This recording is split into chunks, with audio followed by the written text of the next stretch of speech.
We inhabit an era that venerates the observable. We are conditioned from our initial exhalation to believe that contentment is a construction forged from tangible bricks, robust bank statements, and bodies radiating vitality and health. However, the current panorama confronts us with a disconcerting and, for many, inexplicable reality. Why do individuals who seemingly possess everything, such as fame, opulence, well-being, and access to the finest, opt to extinguish their own lives? Why does the summit of achievement, for so many, manifest as a realm of unbearable solitude and profound darkness? The answer resides not in what these individuals lack in their grasp, but in what is absent from the core of their spirit. The truth that the world endeavors to muffle with the clamor of consumption is that wealth, while a vital instrument for human dignity and ease, is utterly incapable of procuring the tranquility that surpasses all comprehension. A demarcation exists between material prosperity and spiritual abundance. The human being is not merely a confluence of biological components or an economic actor.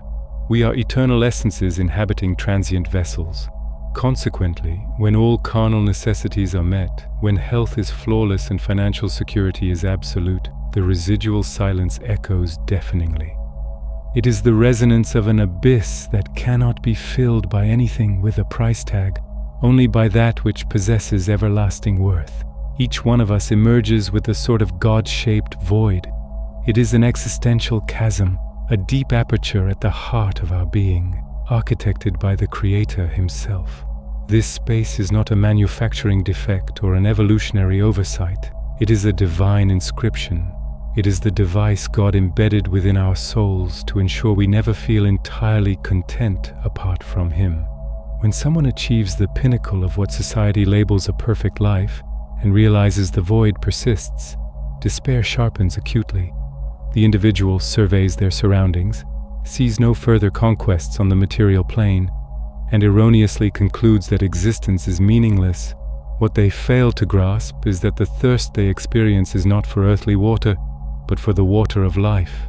The tragedy of those who possess all and choose the end is the silent testament that the human spirit is too grand for this realm. It yearns for a homeland not charted on geographical maps. Attempting to fill the spiritual emptiness with material possessions is akin to trying to sate hunger with the reflection of a feast in a mirror. The image is appealing, yet it nourishes not. Bodily health does not guarantee spiritual well-being, and the comfort of the flesh can frequently anesthetize the soul to the urgency of its own deliverance. Without the presence of life's architect occupying this central space, the human, no matter how illuminated their surroundings, walks in internal gloom. True deliverance and calm begin when we realize we are incomplete. The world promotes self-sufficiency as the greatest gift, yet the soul instructs us that our greatest strength is found in accepting that we require something that comes from beyond, that comes from above. The Creator did not mold us to be gods of ourselves, seated on thrones of polished brass, but rather as children who need His mercy. The hollow that many try to plug with excesses, habits, or achievements is, in fact, a call to return. It is the sound of the divine whispering through the frustration, "I am that which you long for." There is a very dangerous spiritual illusion in the idea that bodily health and the brilliance of achievements are signs of a soul at peace. In truth, for many, material abundance becomes a thick veil that hides the urgency of eternity. When a person possesses perfect health and all the resources of this world, they reach a frontier where money no longer has a voice and prestige offers no answers. It is in this place, at the top of the human pyramid, that the silence of God becomes disturbing to those who do not know Him.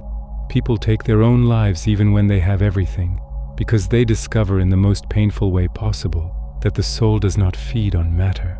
The soul is a divine breath, and nothing that comes from the earth can sustain what came from heaven. The hole we carry in our chests is not merely a chemical depression or a flaw in perspective, it is a cry for the sacred. The human being was created for communion, for the touch of the Creator, and when we attempt to replace that presence with temporary pleasures or financial security, we are committing spiritual suicide in installments. He who has everything in the visible, but nothing in the invisible, is the poorest of men. Impeccable health can keep the heart beating, but only the Holy Spirit can make life pulse with purpose. Without God, success is merely a luxury casket where the soul withers in isolation. The great spiritual truth is that we were made by God and for God. St. Augustine once said that our hearts would be restless until they rested in Him. This restlessness is our compass. Those who reach the end of their strength amidst opulence are those who realize that the world has already given them everything it had, and yet the thirst remains. It is the despair of one who has drunk from every fountain on earth and discovered that they are all stagnant waters. Salvation is the only answer to this void. Only the Creator can fill the space He Himself designed. Until man surrenders to divine sovereignty and accepts that his life does not belong to him, he will continue trying to fill the infinite with the finite. The collapse of the soul in the midst of abundance is the final cry of a spirit that can no longer endure the absence of its origin. When the lights of the world go out for someone who had everything, it is because that person realized that life, without transcendence, is a burden far too heavy to carry. But it is exactly at the lowest point of this despair, or at the height of this dissatisfaction, that God's grace manifests as the only real way out. Salvation is not a doctrine for intellectuals or a crutch for the weak. It is the breath of life returning to the lungs of one who was suffocating under the weight of materialism. The hole that the world failed to fill was not made to be occupied by things, but by a presence. God in His infinite mercy allows us to feel this emptiness, so that we do not settle for a fleeting and mediocre happiness. If money or health were capable of fully satisfying us, we would never seek the face of the Father. The pain of the soul is in truth a call to return home. For those who feel lost in the midst of luxury, Jesus' invitation remains the same. Come to me, all you who are weary and burdened. The weariness of those who have everything is the exhaustion of trying to be the God of one's own life. Healing begins when we abandon the throne of our achievements and recognize that we are merely creatures in need of the Creator's breath. True wealth is not accumulated in vaults. It is manifested in the peace of knowing that our existence is held in the hands of the one who wove us together. When God fills the inner void, perspective shifts. Health becomes an instrument of service, and material goods become tools for the kingdom, no longer idols demanding human sacrifice. Salvation brings with it the meaning that success cannot provide, the certainty that we are not a biological accident in search of pleasure, but ambassadors of eternity living a brief time on earth. The hole in the heart closes when the King enters and takes his rightful place. Therefore, the answer to the void that leads so many to the end is not in having more, but in belonging to Him. Jesus did not come to give us a comfortable life. He came to give us life in abundance, an abundance that is not measured by what we have in our pockets, but by what we have in our spirit.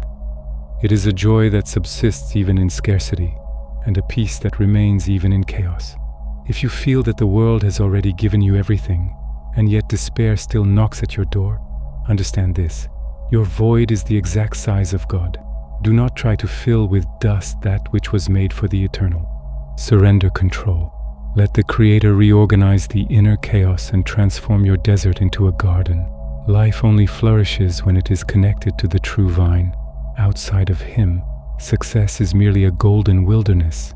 With Him, even the darkest valley becomes the path to glory. Salvation is the final fulfillment, the meeting of the thirst with the source, and the embrace of a Father who never intended for you to walk alone. Choose life, choose grace, choose the only one who can fill you completely.